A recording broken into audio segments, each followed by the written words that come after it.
으짜짜.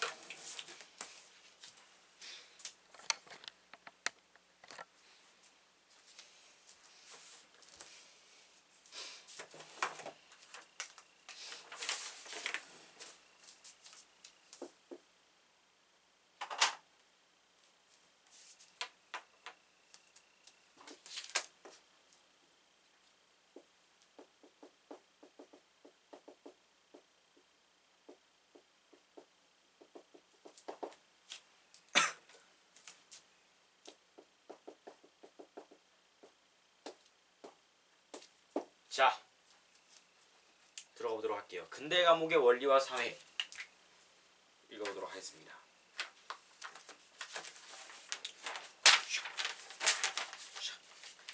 자, 먼저 첫 번째 문단에서 벤담의 페놉티콘이라는 것을 설명을 하고 있습니다. 페놉티콘. 여기서 말하는 근대 과목이라는 것이 페노티콘을 상징을 한다. 페놉티콘이죠. 여기서 페놉티콘을 상징을 한다는 것을 알고 있고요. 이것의 원리를 먼저 설명을 하고 그 다음에 이 사회에서 어떻게 권력 관계가 유지가 되는지를 뒤에서 설명을 하겠다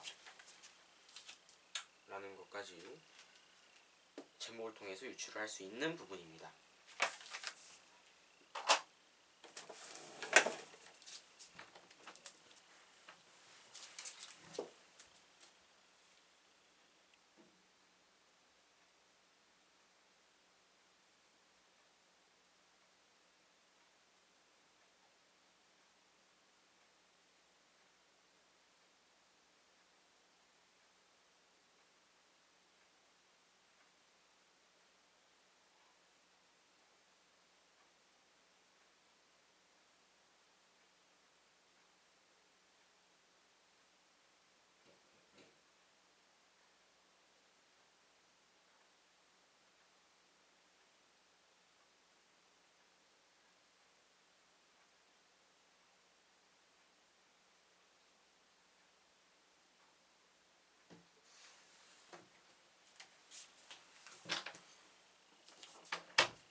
근대 과목이라는 것이 페놉티콘을 말한다라는 것까지 알고 이제 시작해 보도록 할게요.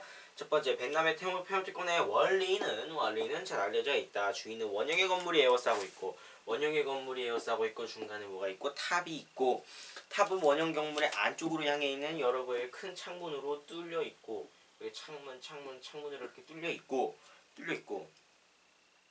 주위의 건물들은 독방으로 나눠져 있고, 아시겠죠? 이거 다 아시죠? 독방으로 나눠져 있고, 그 다음에 독방 하나하나는 건물의 앞면에서부터 뒷면까지 내부 공간을 모두 차지한다. 건물의 뒷면에서부터 앞면까지 내부 공간을 모두 차지합니다. 알겠어? 그 다음에 독방에는 두 개의 창문이, 독방을 하나 떼서 보자면은 독방에 이제 앞에 창문하고 뒤에 창문이 이렇게 있대요. 앞에 창문, 뒤에 창문. 하나는 안쪽을 향하여 탑의 창문과 마주하는, 여기에 탑이 있겠죠? 탑의 창문과 마주하는 그런 방향으로 되어 있고, 다른 하나는 바깥쪽에 있어서 독방에 뭐가 들어온다? 그렇죠. 빛이 들어온다. 이렇게 들어올 수 있겠네요. 빛이 독방에 구석구석 스며들 수 있어서 중앙의 탑 속에 누구? 감시자를 설치를 하고, 여기 안에는 뭐 여러 가지 사람이 있죠. 광인, 병자, 죄수, 노동자, 학생 합쳐가지고 세 글자로 수감자를 넣어놓겠죠. 수감자를 이렇게 딱 넣어놓는 거예요. 그러면 이 빛이 들어와서 수감자를 통해서 감시한테 이렇게 간다. 이거 뭐라 그래요?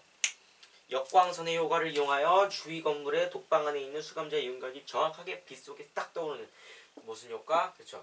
역광선의 효과를 이용해가지고 이 수감자의 위치를 감시자가 파악을 바로바로 할 수 있게 되는 요런 원리로 설계되어 있는 과목이 페놉티콘이다. 그리고 이거를 쓴 사람이 이제 벤담이 아니고, 이거를 쓴 사람은 미셸 푸코라는 사람인데, 이 사람이 권한 것이 아니고 벤담이라는 옛날 철학자라는 사람이 페놉티콘을 개발을 했다라는 것이에요. 각각의 수많은 감방은 완전히, 자 여기서 이 각각의 감방에 대한 요런 그 개념을 좀 알 수 있어야 되는데 각각의 감방의 첫 번째 어떻게 되어 있다? 완전히 개체화되어 있다라는 것이죠. 개체화되어 있다라는 것이 뒤에 가면 뭐하고 이어지냐면 각각의 그 벽으로 인해서 비가시성이 확보된다 하고 이어질 수가 있거든요. 자, 이거 잠시 알아두시고 가시면 되겠어요. 뒤에 내용까지 같이.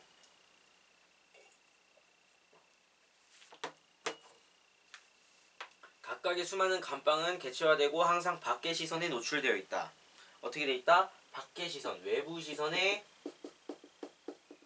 노출이 되어 있다라는 것.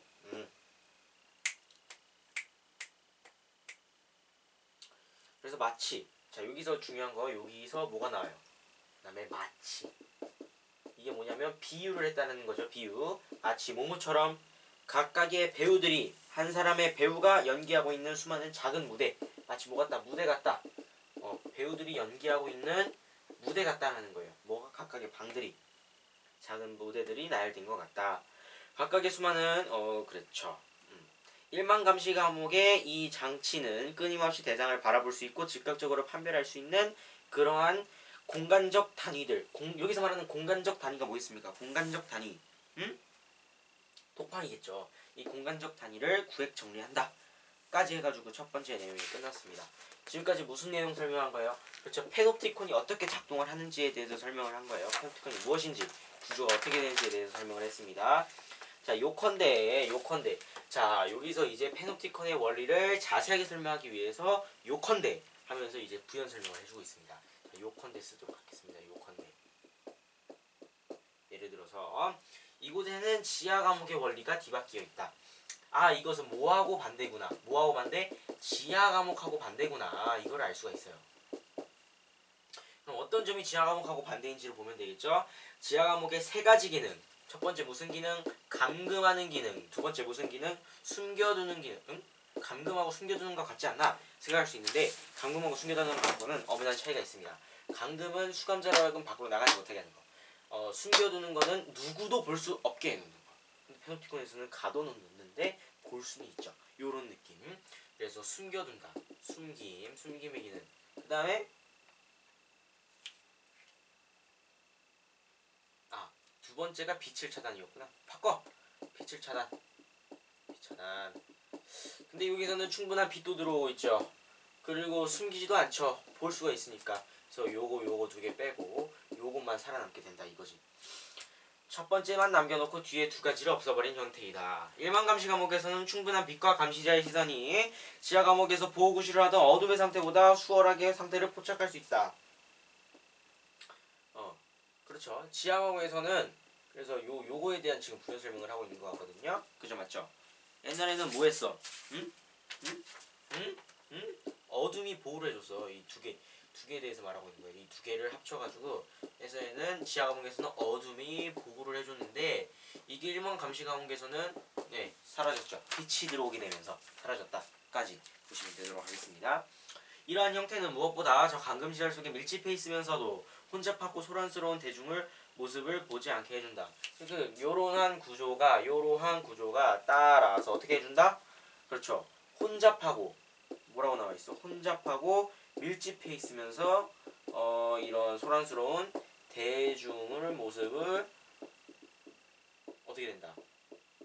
없앤다. 보지 않게 해준다. 자, 그 다음 보도록 하겠습니다. 저마다의 그 다음에 뭐라고 나와 있어요? 사람들은 저마다 감시자 정면으로 바라볼 수 있는 독방 안에서 감금된 채 자기 자리를 지키고 있다. 그러나 양쪽 벽은 수감자가 동료들과 접촉하는 것을 차단하는 역할을 한다. 지금 무슨 얘기를 하고 있냐면 어떤 구조로 인해서 이 혼란스럽고 밀집되어 있는 대중들을 볼 수 없게 되어 있는지에 대한 부연 설명을 하고 있는 겁니다. 사람들은 저마다 정면으로 바라볼 수 있는 독방 안에 감금된 채 어디 독방 안에 독방 혼자 있다라는 거죠. 그러니까 대중이 만들어질 수가 없겠죠. 독방 안에 감금된 채 자리를 지키고 있다. 그러나 독방 안에 있지만 양쪽에 벽이 있죠. 이 벽은 뭐를 해준다? 수감자와 수감자가 접촉할 수 없게 해준다라고 되어 있죠. 자기 동료들하고 접촉하는 것을 차단을 한다. 감시자는 수감자를 볼 수 있지만 감시자는 수감자를 볼 수 있지만 수감자는 그 옆에 있는 다른 수감자를 볼 수 없다라는 것이죠. 그렇죠. 수감자 동료 차단, 동료를 차단한다. 이걸 뭐라고 부릅니까 여기서? 이게 비가시성이죠. 비가시성. 분할된 맨 마지막 부분, 분할된 부분과 완전히 분리된 독방들. 분할된 부분들과 완전히 분리된 독방들. 분할된 부분은 어디에 있어요? 탑과 독방 이런 거겠죠. 분리된 부분. 분리된 부분과 분할된 독방들은 뭘 의미한다? 비가시성을 의미한다. 반면에 일종의 중앙탑과 마주하도록 방을 배치함으로써 감시자한테서는 수감자는 항상 가시성에 노출되게 된다 이렇게 되어 있죠. 일종의 축을 형성하는 가시성이 강요되는 반면에 비가시성이 확대된다. 그래서 여기서 이렇게 정리를 하고 있습니다. 자, 세 번째 줄 보도록 하겠습니다. 그는 정보의 대상이 되기는 해도 그가 누구예요? 수감자겠죠. 그는 정보의 대상이 되기는 해도 그는 수감자 얘기하고 있는 거예요. 수감자는 정보의 대상. 이거는 되는데 정보소통에 나와 있죠. 정보소통의 주체가 되지는 못한다.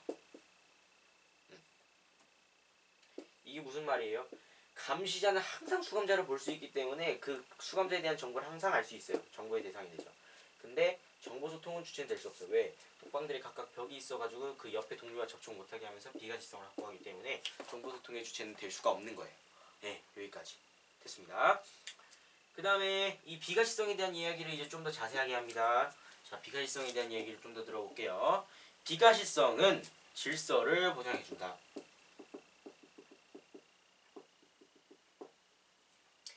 수감자가 죄인이라면 음모나 집단 탈옥의 시도, 출소 의 새로운 범죄 등 상호간의 나쁜 영향의 염려가 없다. 질서 보장에 대한 예시를 말해주고 있죠. 병자라면 전염의 위험이 없고, 광인이라면 상호폭력을 행사할 위험도 없다. 어린이라면 남이 한 숙제를 베끼거나 시끄럽게 굴고 수다를 떨어 주의를 산만하게 하는 짓을 방지할 수 있다. 자, 어린이를 감옥에 넣는다. 저 앞에 보도록 하겠습니다. 앞에 뭐라고 되어 있었냐면은 광인, 병자, 죄수, 노동자, 학생까지 들어가 있거든요. 여기서 어린이도 들어가는 거예요. 그래서 어린이는 뭐 할 필요도 없다. 숙제 베끼거나 시끄럽게 할 수 없다. 질서 보장해 준다라는 거죠. 노동자라면 구타절도 공모의 위험을 막아주고 작업의 지연이나 불안전한 마감, 운발적 사고가 부주의한 일도 일어나지 않을 수 있다. 모두 다 질서 보장에 대한 이야기입니다. 자, 두 번째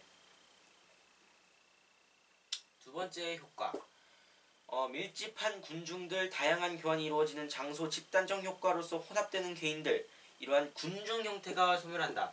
군중의 소멸인데 여기 앞에 어떻게 돼 있어요? 요걸 수식하는 말 있죠. 수식하는 말 좀 알아두면 좋겠습니다.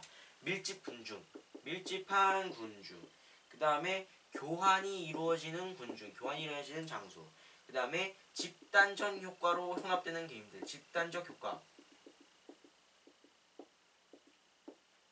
이런 걸로 만들어지는 군중이 소멸한다. 이렇게 되어 있습니다. 맞죠? 대신에 뭐가 된다? 군중이 소멸하고 뭐가 된다? 분리되어 있는 개인들의 집합. 개인의 집합이 들어서긴 해도 자, 이게 굉장히 또 괜찮은 게 집합이죠. 개인의 집합인데 이게 절대로 집단적 효과로 혼합이 되진 않습니다. 혼합이 되진 않는 거예요. 그렇기 때문에 군중이 될 수 없는 거죠. 개인이 그냥 모여 있다고 해서 군중은 아니잖아요. 개인의 집합이 들어서긴 해도 이 개인이 혼합되지 않기 때문에 군중은 아닌 거예요. 자, 군중은 아닙니다. 다음, 간수에게는 군중 대신 숫자를 헤아릴 수 있고 통제가 가능한 개인들로 바뀐 것이고, 죄수에게는 어떻게 된 것이다? 죄수에게는 격리되고 고립된 공간으로 바뀐 것이다 라는 것까지. 결국에는 개인의 고립, 그리고 감시자로 하여금은 이제 개인으로 분리시킴으로 인해서 질서를 보장하고 이런 것이 모두 비가시성의 효과다라는 거예요. 지금 비가시성에 대해서 설명을 했습니다. 아시겠어요? 예, 아시겠어요?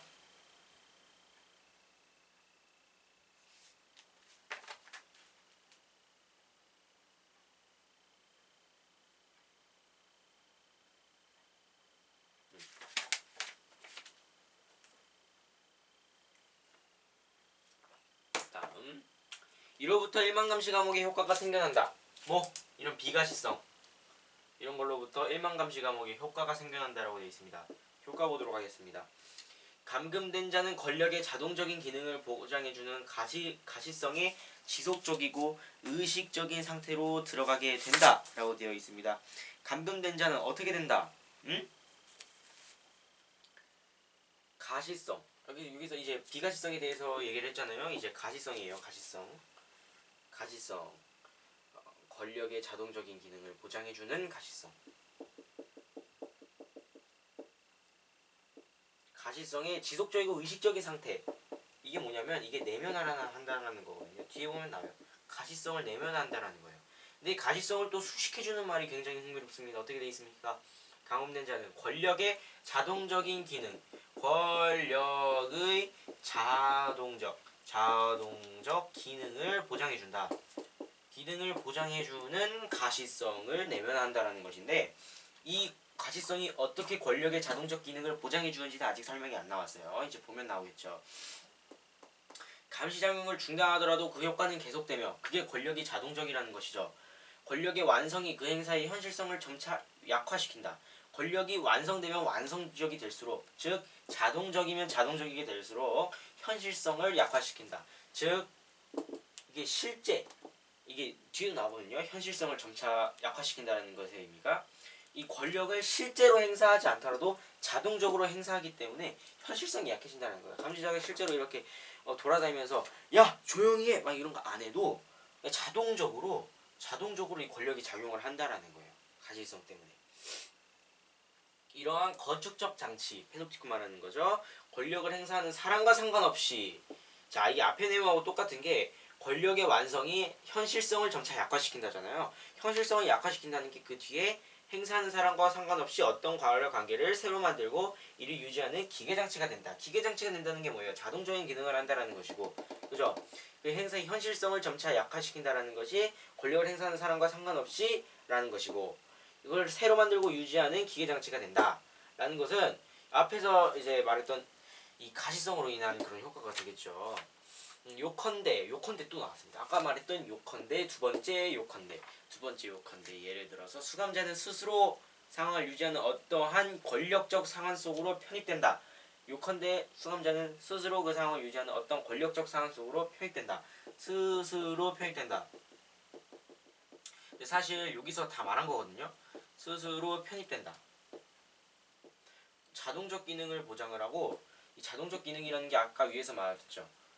권력을 행사하는 사람과 상관없이 whoever, 권력을 사람은 누구인지 상관없이 whoever 스스로 편입. 이게 뭐냐면 whoever가 이제 비개성이거든요. 비개성적인 사람, 비개성적인 특성을 말하는 거고, 스스로 편입된다라는 게 뒤에 나오겠지만 예속화된다라는 걸 말하는 거예요. 그리고 여기서 가장 중요한 것은 예속화 그리고 내면화, 권력관계를 내면화하고 예속한다는 거거든요. 사실 앞에서 다 말했어요. 지금 뒤에서 말할 걸. 자, 그 다음 보도록 하겠습니다. 여기 좀 지우고 갈게요. 일반감시 과목의 구조는 본보임의 결합을 분리한다. 이게 무슨 말일까요? 봄보임의 결합을 분리. 봄과 보임의 결합을 분리를 한다. 즉 우리가 아는 것은 우리가 보이잖아요. 그럼 누군가 나를 볼 수 있는 것이고, 얘가 보이잖아요. 그럼 걔도 나를 볼 수 있는 것이잖아요. 이건데 이 봄보임의 결합을 분리하다는 것은 나는 볼 수 있는데 쟤는 날 못 보고, 나는 보이는데 나는 쟤를 못 보고, 다시 나는 볼 수 있는데 쟤는 날 못 보고, 나는 보는데 쟤는 날 못 보고, 나는 보이는데 나는 쟤를 못 보고, 미안합니다. 그런 식으로 된다는 거예요. 정리해보면 이거예요. 뒤에 볼게요. 주위를 둘러싼 원형 건물 안에서는 아무것도 보지 못한 채 완전히 보이기만 하고, 자 건물 안을 볼게요. 건물 안이라고 칭하는 것은 독방을 말하는 거예요. 감옥. 그리고 이거하고 뭘 비교해야 되냐면 탑하고 비교를 해야 돼요. 감시탑이죠. 여기에는 누가 있어요? 그렇죠. 수감자가 있죠. 그럼 여기 탑 안에 누가 있어요? 감시자가 있죠. 그러면 여기서 봄의 주체, 보임의 주체를 찾아줘야 돼요. 그 권력은 개인에게 있는 것이 아니라 아니구나. 건물 안에서는 아무것도 보지 못한 채 완전히 보이기만 하고 봄과 보임을 보도록 하겠습니다. 건물 안에서는 아무것도 보지 못하고 보이기만 하고 중앙부의 탑 속에서는 모든 것을 볼 수 있지만 보이지는 않는다. 이거예요. 보는데 볼 수 없고 보이는데 봐요. 이상하네요. 얘는 보는데 보이지 않아. 아이씨. 어쨌든 이런 겁니다. 요걸 말하고 있는 거예요. 이런 구조는, 이런 보험 보임이 분리된 이런 구조는 권력을 자동적인 것이며 비계성적인 것으로 만들기 때문에 아까 말했죠. 자동적인 것이고 비계성적. 아까 말했던 위에 말했던 거 똑같이 나오고 있어요. 자동적이고 비계성적이 아까 어디 나왔던 거예요? 위에 나왔죠. 권력을 행사하는 사람과 상관없이 비계성적. 그리고 원력이 완성될 때 그 행사의 현실성을 약화시키고 잠시 작용을 중단하더라도 그 효과는 계속되며 자동적. 가시성이 지속적이고 의식적인 상태. 권력의 자동적인 기능을 보장해준다. 다 똑같은 얘기가 나오고 있는 거죠 지금. 자, 비계성적으로 만들어준다. 그 권력의 근원은 개인에게 있는 것이 아니라 그 구조에 있다.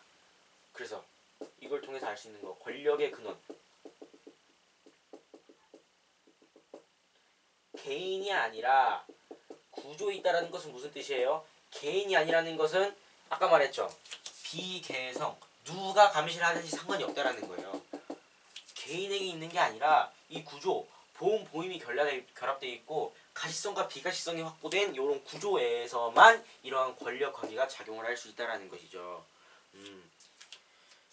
누가 권력을 행사하냐면 별로 중요하지 않다. 그 말하고 있는 거죠. 우연히 걸려든 그 누구라도 이 구조를 활용할 수 있다. 따라서 그 관리 책임자가 부재 중이라면 아까 말했죠. 없더라도 그의 가족이나 측근 친구 방문객 그리고 하인조차도 그 일을 대신할 수 있다. 누가 어딘지 상관이 없어요. 왜? 개인에게 달려있지 않고 구조에 달려있으니까. 구조는 똑같잖아요. 개인이 달라질 뿐이지. 비개성적이라는 것이죠. 그것이 경솔한 사람의 호기심이건 어린 나이에 장난이건 철학자의 지적 호기심이건 몰래 살피거나 처벌하는 데서 기쁨을 찾는 인간의 짓궂은 장난이건 말이다. 그러니까 이것은 무슨 말을 하는 거냐면 동기가 상관없고 개인이 누구든지 동기가 누구든지도 상관이 없어요. 동기. 비개성적인 거니까. 이러한 익명의 일시적인 관찰자가 많으면 많을수록 자 여기서 중요한 거 나오죠. 이러한 익명의 관찰자, 익명의 일시적 관찰자, 익명의 일시적 관찰자가 감시자죠. 이게 많을수록 뭐가 어떻게 된대요?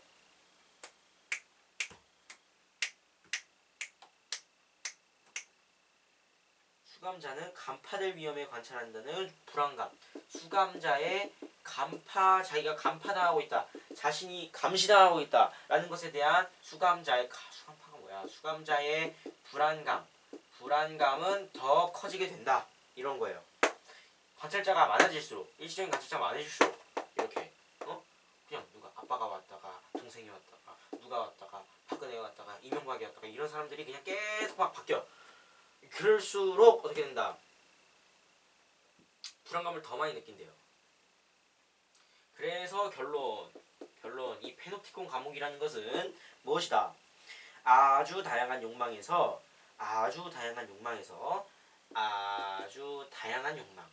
하나하나 볼게요. 다양한 욕망에서 권력의 동질적 효과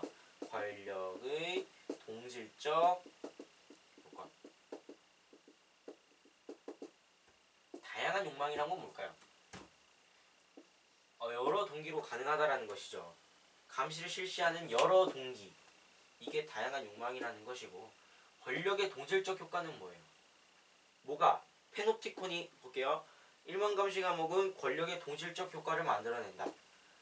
똑같은 권력하고 똑같은 효과를 만들어낸다라는 거예요. 권력하고 똑같은 효과. 권력을 만들어낸다.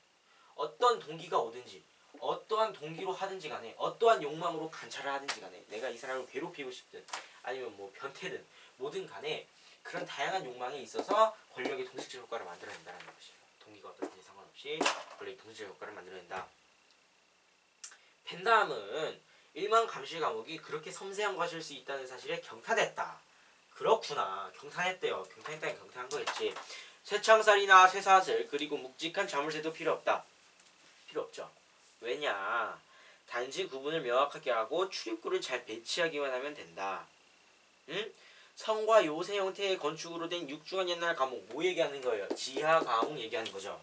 이런 거 대신에 단순하고 경제적인 기하학적 구도의 빈틈없는 감옥 무슨 걸 말하고 있어요? P. 예, 페옵티콘을 말하고 있는 것이다. 이렇게 볼 수 있겠네요. 권력의 효과와 강제력은 말하자면 다른 쪽, 감시자 쪽으로 옮겨가게 되어 있다. 뭐가 되어 있다? 권력의 효과는 어디로 가게 되어 있다? 감시자 쪽으로 가게 되어 있다. 얘가 권력을 다 차지하도록 되어 있다라는 것이고 이 점에 대해서 학습 활동에 보면은 다른 얘기는 나옵니다.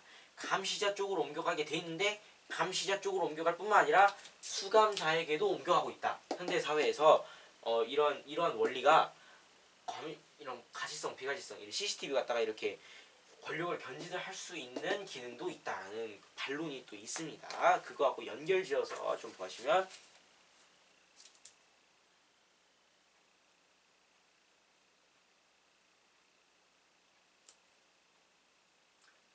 될 것 같습니다. 어쨌든 그렇대요. 여기서는 이 사람이 주장하는 것은 감시자 쪽으로 옮겨가게 되어 있대요. 자신이 감시되고 있다는 사실을 알고 있는 자는 스스로 권력의 강제력을 떠맡아서 자발적으로 자기 자신에게 작용되도록 한다. 이게 무슨 소리예요? 자신이 감시되고 있다는 사실을 알고 있는 자 내면한다는 거죠. 감시되고 있다라는 것, 가시성이 나한테 가시성이 확보되고 있다라는 것, 누가 나를 지켜보고 있다라는 것을 아는 사람은 스스로 권력의 강제력을 떠맡아서 자발적으로 자신의 적용되게 하도록 내면화를 한다. 권력이 저동적으로 자신에게 작용되도록 스스로 편입된다. 자발적으로 자기 자신에게 작용되도록 한다. 이거하고 똑같은 얘기죠. 그래서 권력의 강제력을 스스로 떠맡는다. 스스로 떠맡는다. 내면화를 한다라는 것과 똑같은 의미가 된다라는 것입니다. 그래서 여기 아래 똑같이 나오죠. 그는 권력관계를 내면화하여 1인 2역을 하는 셈이다. 여기서 정리를 하고 있습니다. 내면화를 하여 1인 2역을 한다. 즉 내면화를 해서 자신이 수감자가 되는 동시에 수감자이면서 동시에 감시자 역할도 한다라는 것이죠. 누가 나를 지켜보고 있다는 이 가시성이 확보되고 있다는 것을 인식을 하고 있기 때문에 감시자 역할도 하면서 수감자 역할도 동시에 하게 된다. 플러스 예속화된다라는 것은 자발적으로 편입이 된다는 거죠. 그 권력관계 아래로 자발적으로 들어갈 수밖에 없다. 예속화된다까지. 이것이 가장 여기에 핵심이 되긴 있는데 이 페노티콘의 구조가 결국에 만들어내는 것은 권력의 내면화와 권력의 예속화다. 이렇게 정리를 할 수가 있는 거예요. 바로 이런 사실 때문에 외부의 권력은 물리적인 무게를 덜 수 있고 점차 그 형태가 희미해진다. 자, 이것 때문에 나올 수 있는 구체적인 권력의 그런 이점들을 말을 하고 있는데 여기서 말하는 게 권력의 형태가 희미해진다라고 하는 거죠. 형태가 희미해진다라는 것은 좋은 걸까 안 좋을 걸까를 봤을 때 권력의 형태가 희미해진다는 것은 큰일이 왔을 때 아까 말했던 그 비개성적인 거하고도 연결될 수 있어요. 뭐가 될 수 있다는 거예요? 일반화가 될 수 있다는 것이죠. 권력은 외부적인 물질을 들 수 있고 형태가 희미해진다. 물리적 무게를 들 수 있다는 것은 실제로 뭐 노동력을 들이거나 아니면은 물리력을 들여가지고 권력을 뭐 굳히는 그런 방법을 안 써도 된다는 거예요. 그죠? 뒤에도 이제 똑같은 얘기 부연 설명이 똑같이 나오는데 권력이 한계 지점에 가까워질수록 그 효과는 지속적이고 깊어진다. 한계 지점이 올수록 한계 지점이 뭘까요? 한계 지점.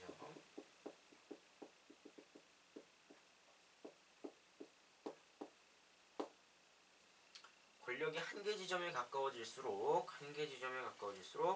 그 효과는 지속적이고 깊어진다.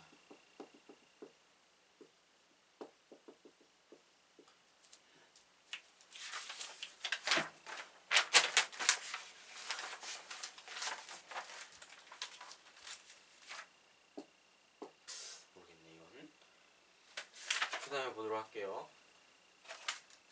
단 한 번에 획득되고 끊임없이 갱신된다. 단번에 획득된다. 그리고 갱신된다. 한계 지점에 가까워질수록 한 번에 획득되고 갱신이 된다. 새롭게 막 바뀐다는 거죠. 한 번에 획득되고 쉽게 얻을 수 있고 갱신이 된다. 즉 모든 권력은 물리적인 충돌을 피하고 늘 앞서서 승리한다. 물리적 충돌을 피한다. 이게 물리적 무게를 덜어준다는 거랑 똑같죠. 물리적 충돌.